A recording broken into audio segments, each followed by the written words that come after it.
Married to my nemesis. Year 3. Once again, he openly brought up his latest fling in front of me. You remember the campus belle from our college, right? She's prettier than you and more talented too. Isn't that annoying? Not only is she soft and delicate, but she has a lovely voice. I reflexively snapped. A spoiled brat like you? You think you deserve her?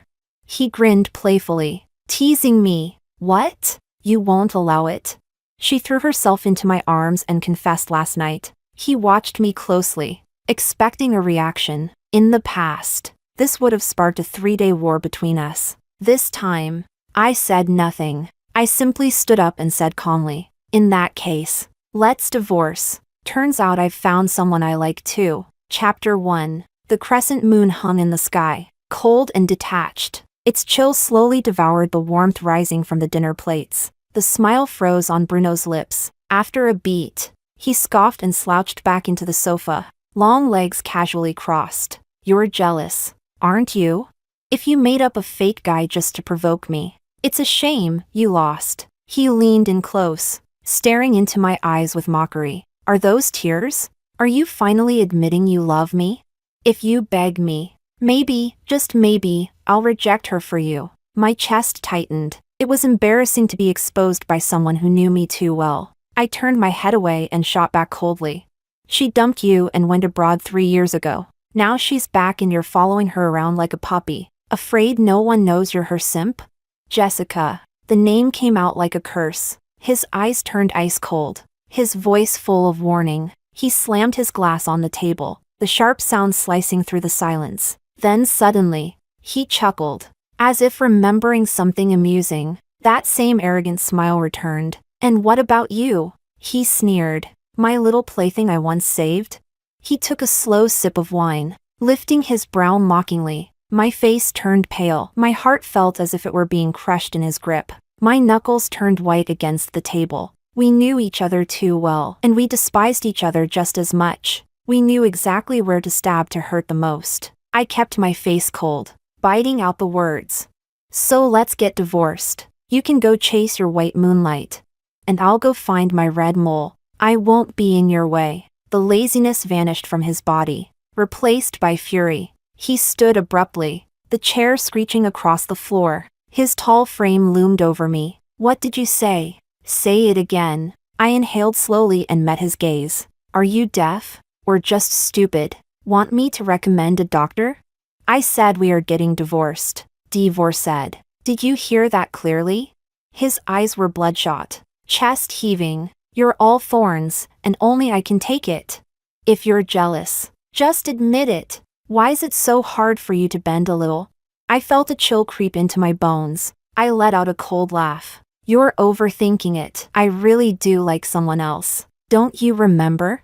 In junior year, I told you, if you were the last man on earth, I still wouldn't like you. Bruno laughed from rage, his gaze frozen with mockery. Fine, divorce it is. I've never wronged you. Don't come begging me to take you back. I'll be disgusted. He stormed into the bedroom, slamming the door. I numbly stood and threw away every dish I had cooked. Yes, he really had never wronged me. And that, ironically, was the saddest part. I should probably thank him for enduring the disgust long enough to marry me. Chapter 2. The summer I turned 7. The smell of dirt and grass mixed in the air. Bruno and I were just kids, shoved together by our parents to play in the mud. He accidentally destroyed the castle I had painstakingly built, and I wasn't about to let that slide. I grabbed him by the collar and shoved him face first into the mud pile. We wrestled and bickered, rolling around in the damp muck. He yanked out my perfectly braided hair,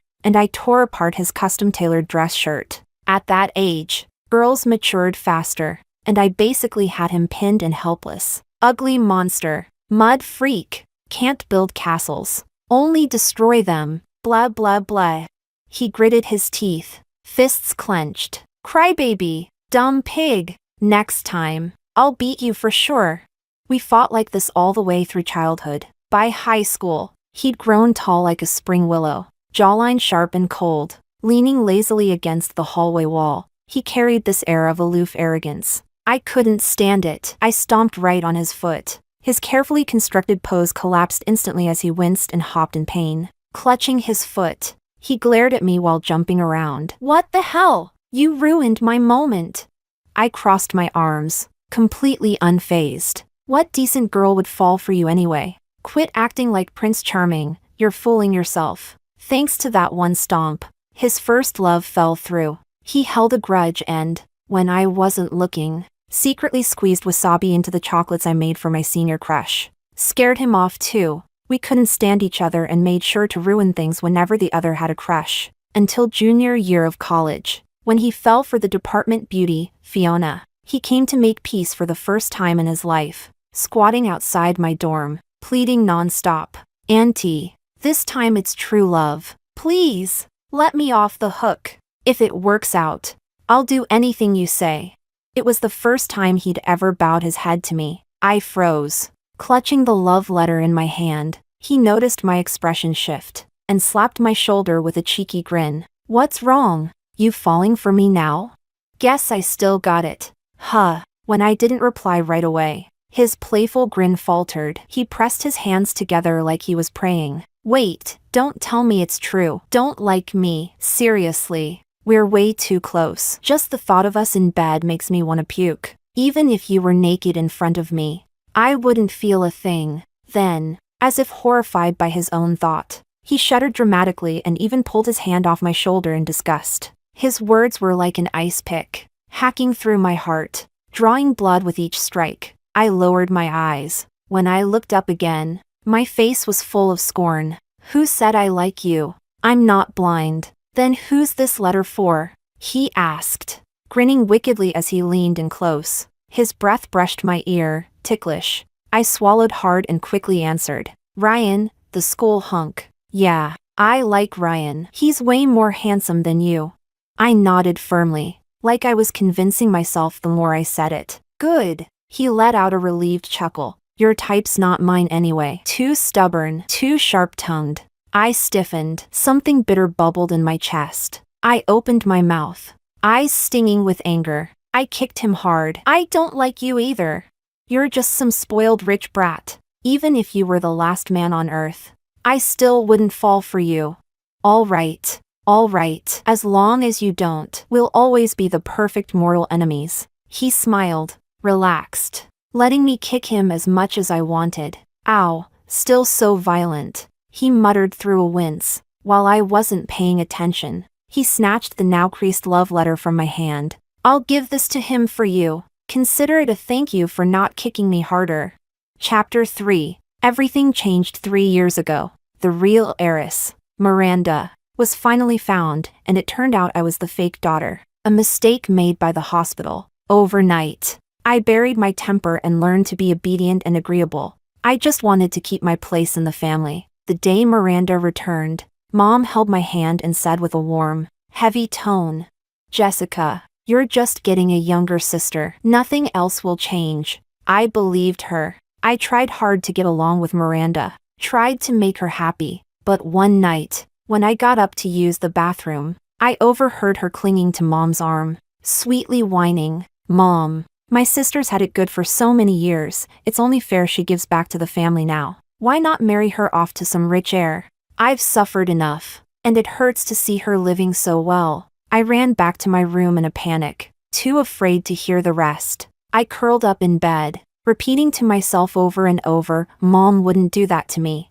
But the next day, at the banquet announcing Miranda as the true daughter of the family, Mom pushed me toward a balding businessman in his 40s. Jessica, Hudson's quite well off. Go talk to him. Her intent to matchmake was obvious. Hudson's eyes were sticky and cold, like a snake's, slithering all over me. I felt disgusted, but forced a polite smile, trying to find an excuse to slip away. Before I could, he wrapped an arm around my waist, his lustful gaze landing right on my chest. My entire body stiffened. Goosebumps rose all over. Behind me, my parents ignored it all, smiling as they introduced Miranda to their high society guests. A deep chill gripped my heart. I gave up resisting and numbly poured wine for him. The next second, my pale, trembling hand was seized by someone else. I looked up and fell into Bruno's lazy, amused gaze. His tone was casual, almost indifferent,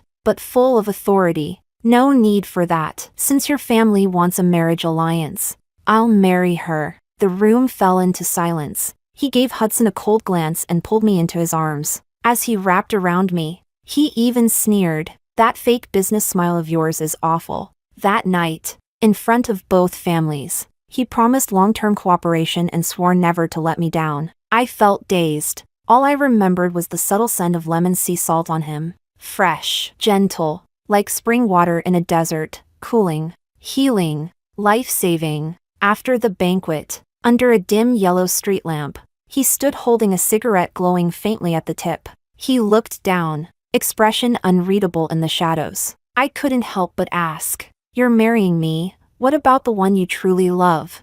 He looked up and grinned like nothing mattered. "She left me, went abroad. Marrying you? Well, fighting with you till the end of time doesn't sound bad." My heart skipped. Amid the surprise, a quiet bitterness bloomed. We got married, but I knew he was settling. He was also saving me. I offered to sleep in separate rooms and never meddled in his private life. He gave me dignity and respect, always taking me to public events. At home, we argued constantly, bickered while eating, while watching TV, even while house hunting. We fought over home decor, mocked each other's tastes, yet somehow still managed to create a space that felt like ours. We could have gone on like that forever, quarreling through life. But now, Fiona had returned from abroad. He started coming home later and later. The woman at his side changed from me to her. He mentioned her more and more in front of me, testing my reaction, tearing through the illusion of our marriage. Because of how dazzling she was back in junior year,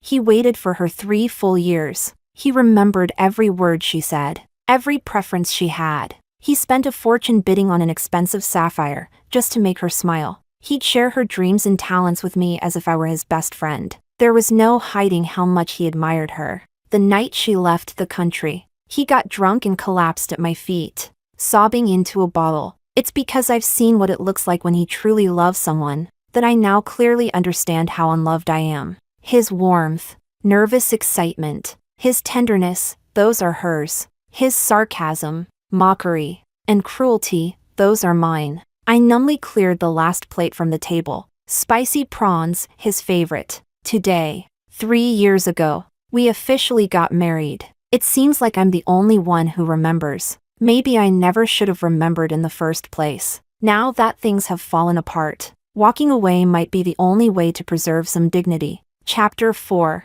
I returned to my room, opened the hidden compartment in the wardrobe, and slowly wrote in the yellowed, wrinkled pages of my old diary. July 10th, 2028. I want to end this. A wave of sorrow and exhaustion overwhelmed me, and I finally released the long-suppressed frustration in my chest. That night, I packed my bags and asked my best friend to pick me up. Before leaving, I glanced back at the tightly closed bedroom door. My tense heart sank once again. What was I still hoping for? That he would suddenly give up his beloved white moonlight and fall for me, his thorny lifelong nemesis? I gave a bitter laugh and quietly walked away. As soon as I got into the car, the sky began to drizzle. Inside, my best friend looked at me with concern. "It's been over 10 years. Are you really ready to let go?" My eyes stared blankly ahead. The scenery outside blurred into vague shadows as it sped past. After a long silence, I said hoarsely, "There's nothing I can't let go of." She let out a deep sigh. "They say a secret crush is a one-person war, and you've been at war for more than 10 years. Why didn't you ever tell him? What if he liked you back? Why didn't I tell him?" I looked at the raindrops dotting the car window. I couldn't help but recall every time he said "don't like me." Playful, teasing, serious, mocking, those words tangled together and became the sharpest memory of all. My youthful feelings had been twisted with fights, pride, and unspoken longing, until they were strangled to death by a fragile, oversensitive ego and left to rot in some forgotten corner. I shook my head and smiled with relief. Forget it. I don't want it anymore. I want someone whose eyes are filled only with me. Someone who feels joy and surprise just because I like them. It was just a casual remark, but my best friend took it seriously. A month later, she set me up with a blind date and insisted I go meet him. Just treat it like meeting a new friend. Take your mind off things. Come on, go. Before I left, she even winked mysteriously at me. When I arrived at the mall and saw who was waiting, I froze, stammering, "Senior?" Ryan wore a well-fitted suit. He stood tall, poised, and radiated a warm and refined charm. He smiled gently. "Sorry I didn't tell you in advance." Embarrassed, I looked down, suddenly remembering the time I used him as a cover, and felt awkward guilt. I didn't know how my friend had contacted him, so I rushed to explain about what happened back then. I hesitated, unsure how to continue. He sensed my discomfort and gently took over the conversation, furrowing his brows as he recalled. "Oh, so it was you who wrote that letter? Too bad. By the time Bruno gave it to me, it was already soaked. I never got to read it." I sighed quietly in relief. It wasn't anything important. He looked down at me, warmth in his eyes. "Then, would you like to walk with me for a bit?" I nodded in a daze, and we strolled through the mall side by side. He was thoughtful and considerate at every turn. When we reached the rooftop restaurant, I looked through the glass and saw Bruno. He had a faint smile and was watching someone across the table with focused eyes. Across from him sat Fiona in a white dress, and Miranda, dressed to the nines. Miranda smiled with her lips curled, talking animatedly and making Fiona laugh nonstop. Bruno just sat there quietly, watching them, his expression filled with warmth. Suddenly, my whole body felt cold. My fingertips froze. So they'd already become this close behind my back? Even though Miranda once hurt me, he could still laugh so freely, so naturally, like it meant nothing. I felt dizzy and nauseous. Before his eyes could find mine, I grabbed Ryan's arm and walked away. I didn't want any more connections to him. But just as we stepped into the elevator, the doors were forcefully pulled open. Clearly, someone had run to catch us. His voice was breathless and urgent. "Jessica, where have you been lately? I called you, but you didn't." He stopped abruptly when he saw Ryan standing beside me. His eyes turned red, his voice hoarse and resentful. "You're holding his hand? You're divorcing me, for him?" Chapter 5. A surge of rage suddenly exploded. I kicked him in the knee. "Get lost! I don't want to see you!" He gasped in pain, eyes turning even redder, yet still refused to let go. "Explain it clearly." "I'm not leaving." "Do you really like him? Are you really going to divorce me?" The more he spoke, the raspier his voice became, filled with endless grievance. I was so furious my head was spinning. He had the nerve to feel wronged? I didn't care we were still in public. I pointed right at his nose and let him have it. "Yes, I do like him. He's better looking than you and way more gentle. Doesn't that piss you off?" Seeing his face turn pale only made me feel more triumphant. I got even more fired up. "You were simping for Fiona. What right do you have to criticize me for liking someone else?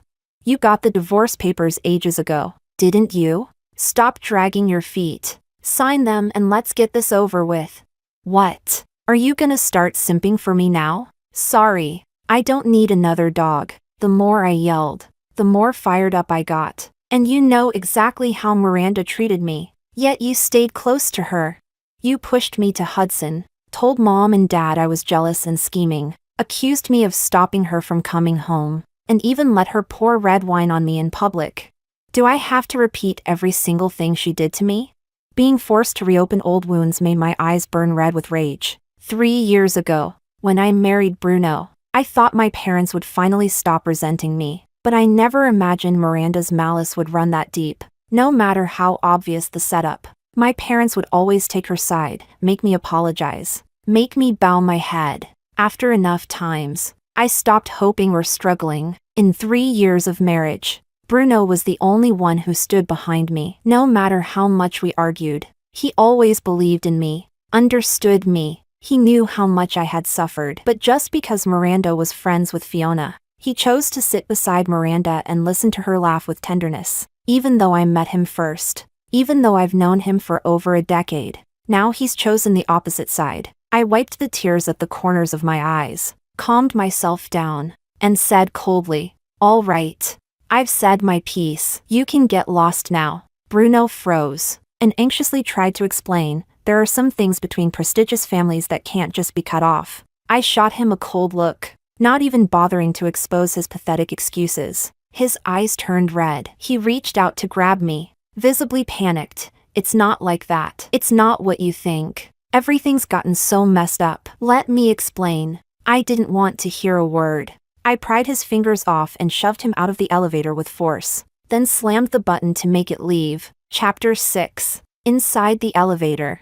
The air suddenly fell silent. After venting all my anger, I finally remembered that Ryan was still standing beside me. Just moments ago I had once again shamelessly used him as a shield. Feeling guilty, I stole a glance at him. His handsome brows were tightly furrowed, and there was a deep worry in his eyes. I bit my lower lip and awkwardly apologized. I'm sorry. I lost control. What I just said. I know. It's all right. He gently interrupted me. He looked at me softly, but in his gaze there was a quiet, burning heat that brushed against my heart, making it tremble. He handed me a tissue. Our fingertips brushed, carrying a faint warmth. His eyes flickered, and he quickly drew his hand back with restraint. His voice slightly hoarse. Let me take you home. We had originally planned to eat at the rooftop restaurant, but with Bruno's interruption, I'd lost the mood and the energy. When we got to the car, he told me to wait inside. The cool air conditioning helped me relax a little. Through the window I saw him running toward me, holding a strawberry sundae. When you're feeling down, something sweet like this will make you feel a lot better. The August sun was still blazing. Beads of sweat dotted his forehead, and even his neatly pressed suit shirt had wrinkled from his run. My heart gave a small jump as I took it from him in a daze. Whenever I'm upset, I always get a sundae to cheer myself up, and it has to be strawberry. How did he know?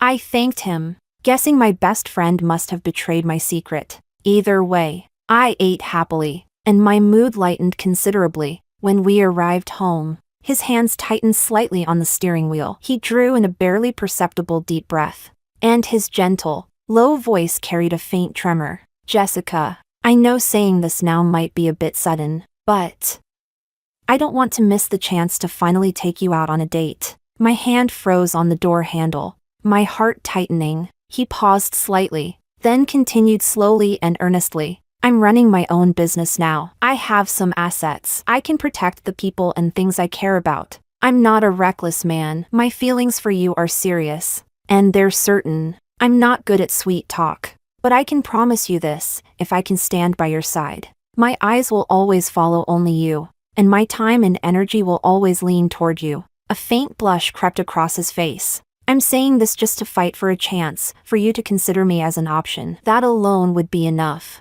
Chapter 7. When I got home, I was completely dazed. My best friend, however, immediately came over, eyes sparkling with gossip, wiggling her brows at me. Well, how was it?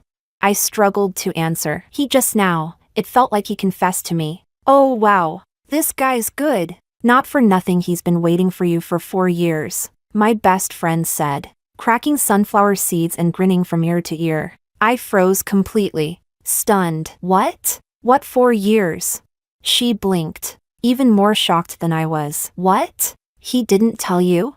At that she even stopped eating seeds, rushed in front of me, and began to chatter about the past. Through her words, I slowly pieced together a new truth. Maybe it was pride in that love letter. I hadn't written Bruno's name, nor signed my own. I just wanted to test his attitude.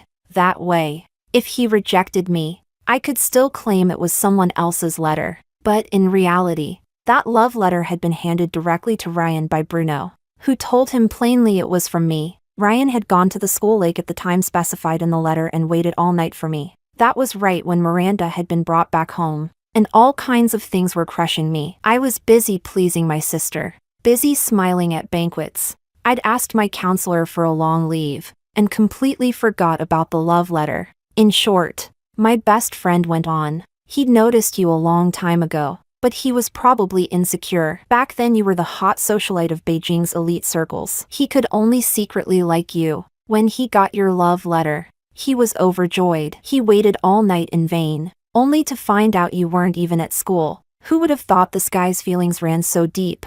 When he heard you and Bruno were on the outs, he kept begging me to help him, to give him a chance. I felt a little lost. But he never said any of this to me. What did he say just now? I hesitated. He just said he wanted me to give him a chance. My best friend clicked her tongue in amazement, then sighed theatrically like a wise elder. It's rare to find a guy this devoted. Do you want him? If not, I might take him myself. I playfully pushed her shoulder but didn't reply. Inside, it felt like thousands of threads were tangling together, dense, inexplicable, wistful and a little sour. Bruno had somehow found out I was staying at my best friend's place and had been waiting downstairs for days. On the 5th day, I couldn't stand it anymore and went down to see him. I spoke impatiently. How much longer are you going to keep blocking me? You're already disturbing my best friend's commute. You know? Bruno, unusually, didn't argue back. His eyes were slightly red, his gaze greedy yet cautious as it landed on me. I'm here to explain. Let's not get divorced. All right? I didn't reply, arms crossed, watching his performance coldly. His Adam's apple bobbed. His deep, dry voice carried a trace of moisture. When I married you back then, I was serious. I truly thought spending a lifetime with you would be pretty good. I never treated you as a fling. What I said that day was just out of anger. When Fiona abruptly broke up with me back then, how could I accept it? Now that she's come back to me, of course I had to find her and ask her why. His eyes dimmed as he continued.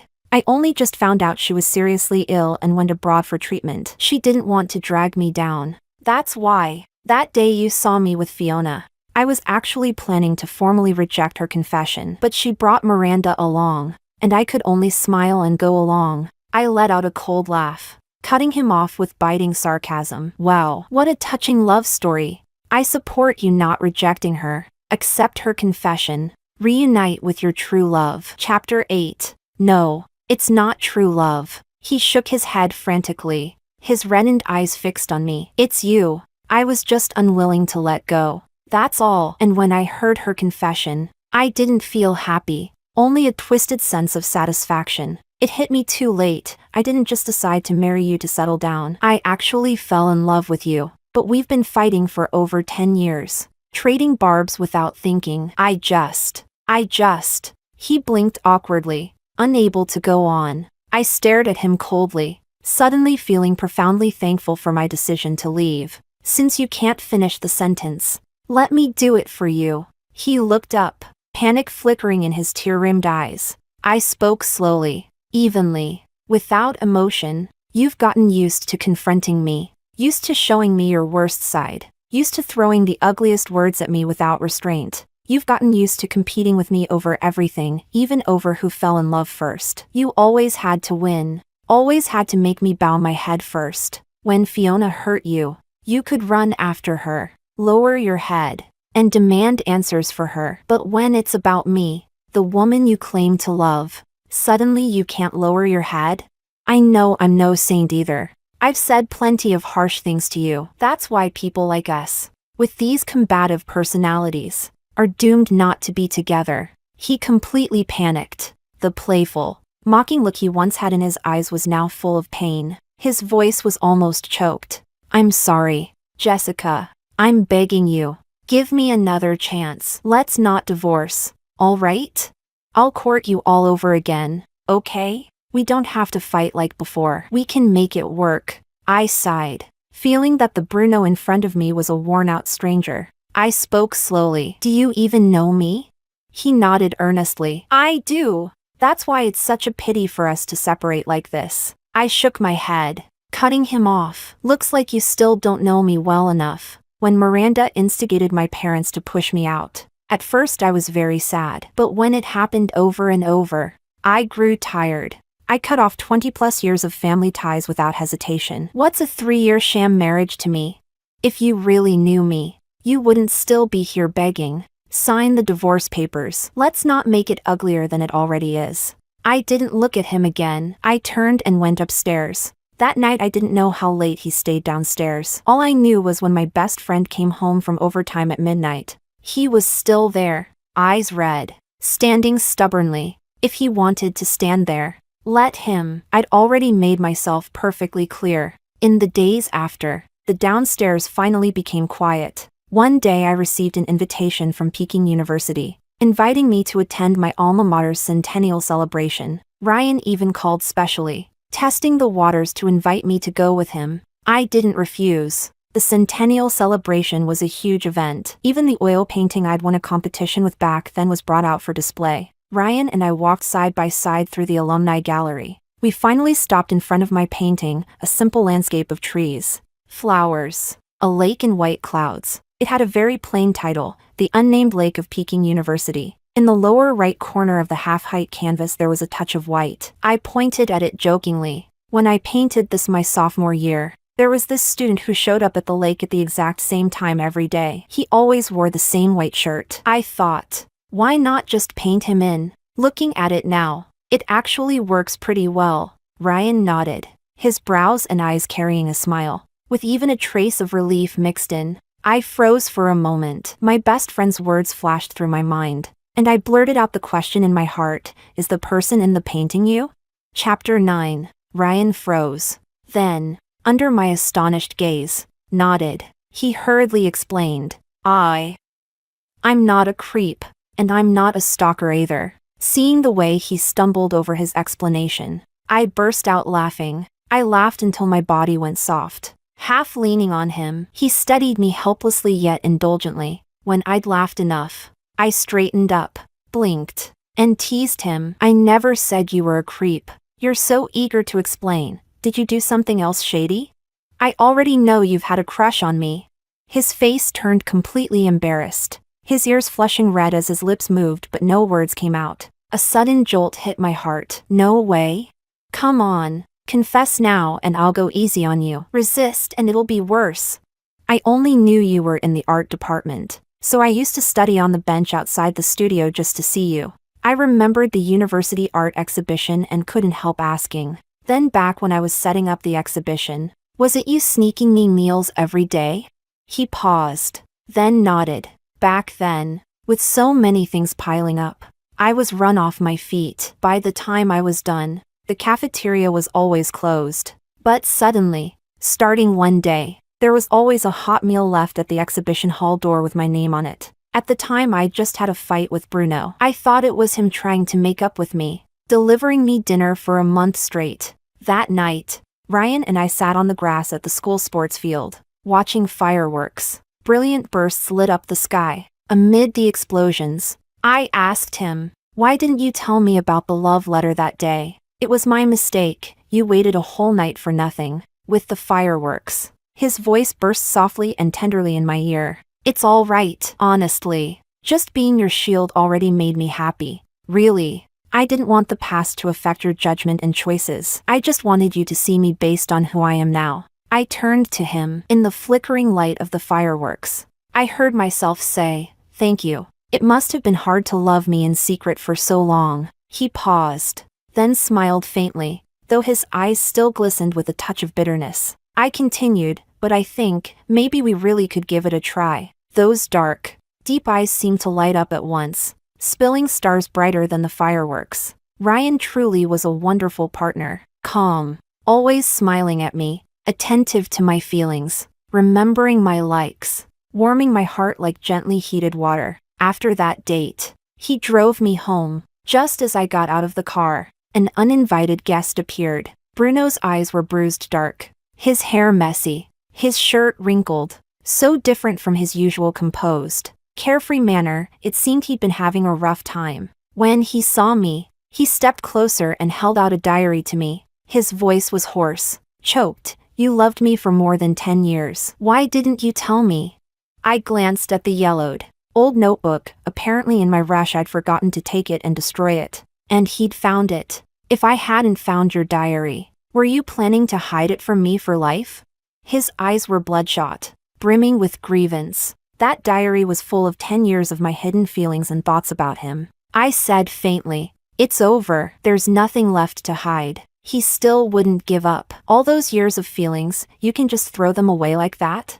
If last time Bruno had some excuse, this time he was already low-voiced and pleading. I thought for a moment and spoke calmly. I just suddenly felt that if I kept loving you, I'd be loving myself too little, even if I knew we were just bickering. Your words always picked at my flaws, always hit my sore spots. Over time, I really began to think I was bad, that I was irritable, covered in thorns. After leaving you, I found out I could actually be soft, gentle. I'm doing very well now, and I'm with him now. I linked my fingers with Ryan's. You should move on too. I patted Bruno's shoulder, a gesture for an old enemy. Bruno walked away like a lost soul, still holding the diary. His whole being was cloaked in a gray despair. The next day, I received the divorce papers he sent. The Bruno who had tangled with my youth for more than 10 years formally walked out of my world. Late at night, Ryan caressed my hand tenderly, pressed a reverent kiss to it,